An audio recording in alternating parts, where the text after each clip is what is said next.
যুৱ প্ৰজন্মক স্বাৱলম্বিতাৰ পথত আগুৱাই নিয়াৰ লক্ষ্যৰে ডিব্ৰুগড়ত অব্যাহত আছে খালিদা নৰিনৰ বিশেষ প্ৰচেষ্টা। কুকিং, বেকিং, ক্ৰাফ্টৰ লগতে বিভিন্ন দক্ষতাভিত্তিক বিষয়ত প্ৰশিক্ষণ প্ৰদান কৰি বহু যুৱক-যুৱতীক আত্মনিয়োগৰ বাবে প্ৰস্তুত কৰি তুলিছে তেওঁ।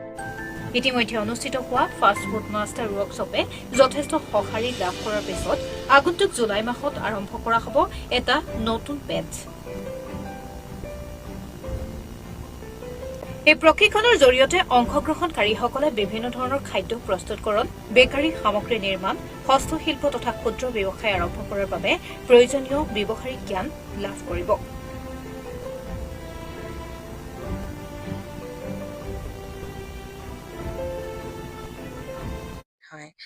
নমস্কাৰ, মোৰ নাম খালিদা নৰাইন। মই ডিলাইটৰ অনাৰ হয়।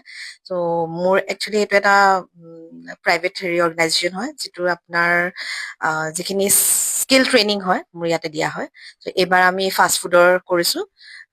ফাষ্ট ফুডটো আমাৰ দুদিনীয়া হয়। মই চেফ বাহিৰৰ পৰা মাতি আনিছোঁ, যোৰহাটৰ পৰা আহিছে ধৰা। যোৰহাটত তেওঁৰ ৰেষ্টুৰেণ্ট আছে। তাৰপিছত আমাৰ ইয়াতে ধৰা আমি যিখিনি আইটেম শিকাইছো সেইখিনিৰে যিখিনি মানে শিকি মেলি নিজৰ এটা খুলিব পাৰিব। খালিদা নৰিনৰ মতে বৰ্তমান সময়ত দক্ষতা বিকাশৰ জৰিয়তে যুৱ সমাজক স্বাৱলম্বী কৰি তুলিব পাৰি।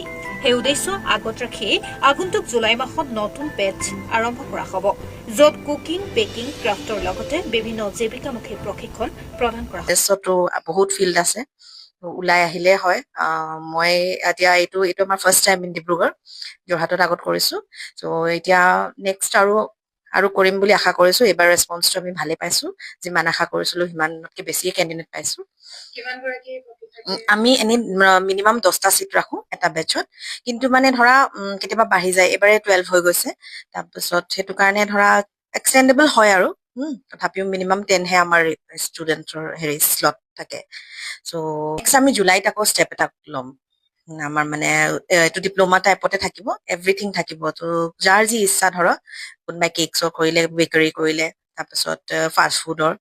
আমাৰ এইখিনি একচুৱেলি আমি অলপ খোৱা পৰাও ধৰা ইফালেও যাওঁ।